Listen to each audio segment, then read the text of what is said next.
flexor stretch, you'll use a bench or something and get in a nice elongated position so that this hip is in some extension.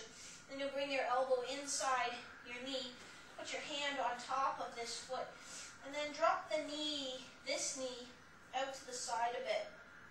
Kind of work around and find where you get a good stretch. So even turn your body into it a little bit or stick your butt out to the side a bit, but find that good kind of stretch position that gets you. And then you'll go half kneeling hip flexor on the wall. So make sure you cushion your knee really well and get that knee right close to the wall. And then you'll come up slowly just till you feel a stretch here. So if you come right up tall, I know that that's coming from back extension, not your hips, so just come up till you feel the stretch in there. For quadruped T-spine rotation, hands and knees position, keeping your back nice and flat.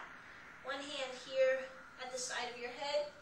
You're going to rotate your shoulders and your elbow, following your hand, or your elbow rather, with your head.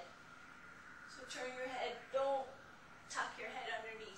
And again, this part stays nice and flat. It's just working some mobility up in this part. For the hip internal rotation, your feet will be just wider than hip width. Then you'll pinch your knees in. Keep your feet flat, so don't let them fall in.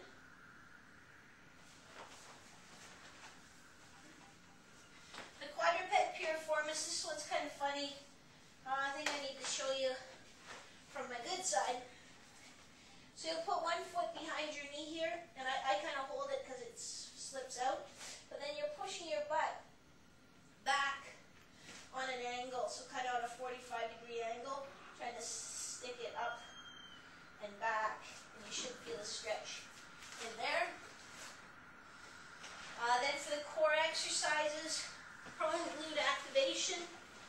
So lying down with your toe on the floor, I want you to actually feel your butt, squeeze it, so make it contract, and then lift your knee off the ground and relax. Contract, lift, and bring it back down. Make sure you feel, because it is possible to extend your knee just using your quadriceps and getting, no glute activation at all. So now we get kind of low back pain and tightness. You wonder if people get overusing their hamstrings as hip extensors and not using their glutes enough to do their job. Quadruped Superman, we're going to just work endurance on this one. And stability, so reaching straight through.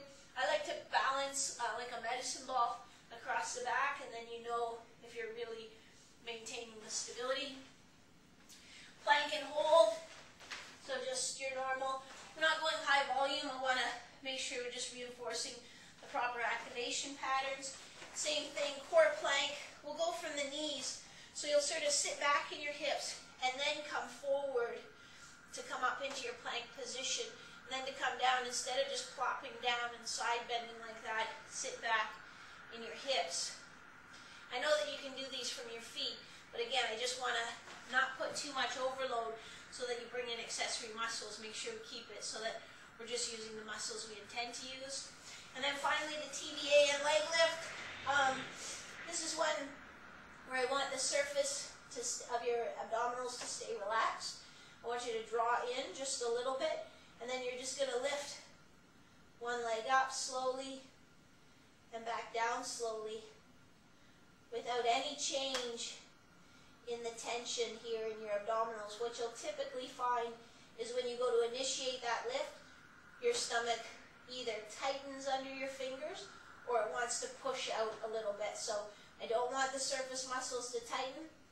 I want you to draw in a little bit with your belly button to try and activate some deeper muscles, and then have them stabilize without having to use your six-pack muscles.